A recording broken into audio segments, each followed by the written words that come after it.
बिहार में पहला स्वतंत्रता सेनानी थे जिनको फांसी पर लटकाया गया। और इतनी हिम्मत का काम किया उन्होंने कि सरेआम मिस्टर लायड को थाने में चीता सजा करके और जलाने का काम किया। पहले व्यक्ति थे, एक उधम सिंह थे जिन्होंने इंग्लैंड में जाकर के मारने का काम किया, और एक ये व्यक्ति थे जिन्होंने थाने में चिता सजा कर उन्हें जलाने का काम किया। और आज दुर्भाग्य की बात है कि ऐसे वीर सपूत आज जो गांव जिस दशा में था पहले आजादी के पहले, आज भी उस गांव की वही स्थिति है। क्योंकि मेरा भी संबंध है, मैंने कल बात किया एक आदमी से, तो उस गांव में केवल झोपड़ी ही झोपड़ी है, पक्का का मकान नहीं है, पक्की सड़कें नहीं है, सोलिंग तक नहीं है, गड्ढे पार करके लोग जाते हैं। और मैं ये कहना चाहता हूं कि बीन मलाह दुनिया को भी आरक्षण मिलनी चाहिए और आदिवासी का दर्जा मिलनी चाहिए। हमारे सारे बीन मलाह लोग, अभी तो एक्चुअली सब लोगों ने तो इनके ऊपर प्रकाश डाला।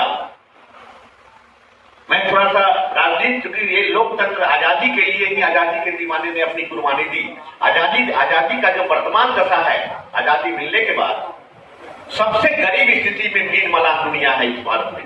यदि दलित है तो दलित से भी नीचे बीन मलाह दुनिया की स्थिति है। आप देखेंगे तो जो सरकार उन्हें कोई सुविधा नहीं दे पाई, जिसकी लड़ाई हम लोगों ने एक सामूहिक तौर पर मनाया था, जिसमें बुद्धू दुनिया और भीमा मलाह का हम लोगों ने शहादत दिवस मनाया था पिछले 2 माह पहले, जिसमें हम लोगों का मांग था कि सरकार उन्हें भी आरक्षण दे और वनवासी का दर्जा दे। वनवासी जंगल में रहते हैं, लेकिन बीन मलाह दुनिया पानी के अंदर रहता है, उसे भी उचित आरक्षण मिलना चाहिए। लेकिन सौभाग्य की बात है कि 9वीं अनुसूची में इन लोगों का नाम भी शामिल नहीं है। जो देखा आपने कि लोहार और तकवा का नाम जब ऊपर गया तो सुप्रीम कोर्ट ने कहा कि ये भारत सरकार का काम है आरक्षण देना। आज हम बीजेपी के दीवाने होकर के वोट देते हैं, नीतीश को वोट देते हैं, तो ये आरक्षण देने का काम नरेंद्र मोदी करेगा, अमित शाह करेगा, यहाँ जिला में रेणु देवी करेगी और संजय जायसवाल करेगा। तो किसी ने अभी अनुसूची में डालने का प्रयास नहीं किया और सरकार में केंद्र को लिखने का भी प्रयास नहीं किया कि कम से कम इन लोगों का नाम अनुसूची में तो डाला जाए। उसके बाद उस पर विचार होगा कि इन्हें आरक्षण देना है या नहीं देना। तो प्रथम दृष्टया में इन लोगों ने कुछ नहीं किया आप लोगों के लिए, आप लोगों के वोट का उपयोग किया।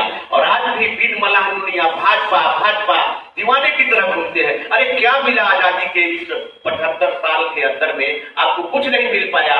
और इस तरह यदि आप ऐसे सरकार का साथ देते रहेंगे तो 2-4 पीढ़ी गुजर जाएगी, लेकिन आपको आरक्षण का लाभ नहीं मिलेगा। तो कम से कम याद कीजिए इस दीवाने का जिन्होंने हंसते हंसते कुर्बानी दी। ये चैनपुर गांव के रहने वाले थे। बगल पे गांव है इनका मीनापुर, मुजफ्फरपुर डिस्ट्रिक्ट में मीनापुर गांव है, जहां बस्ती है चैनपुर, जहां ये अत्यंत गरीब परिवार, आज भी झोपड़ी का झोपड़ी है इनका परिवार, जहां पैदा हुए।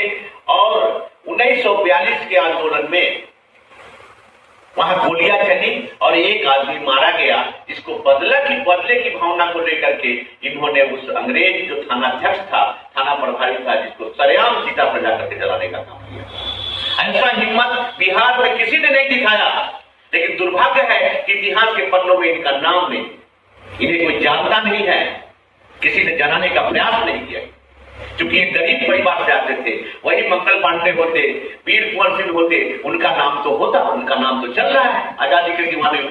लेकिन एक गरीब परिवार का आदमी इतनी बड़ी हिम्मत का काम किया जिसका नाम जानने के लिए कोई तैयारी नहीं, नाम नहीं जाना, बच्चे भी नहीं जाने, बूढ़े भी नहीं जाने। जिनको हम निवेदन करते हैं आप लोगों से कि इसको तगड़े रूप में जानने का प्रयास करें। और अगले साल से जो हो, ये प्रथम शुरुआत है। मैं समझता हूँ गोरख भाई, ये इनका जो शहादत दिवस है, प्रथम शुरुआत बगीचा रेस्टोरेंट ने किया है।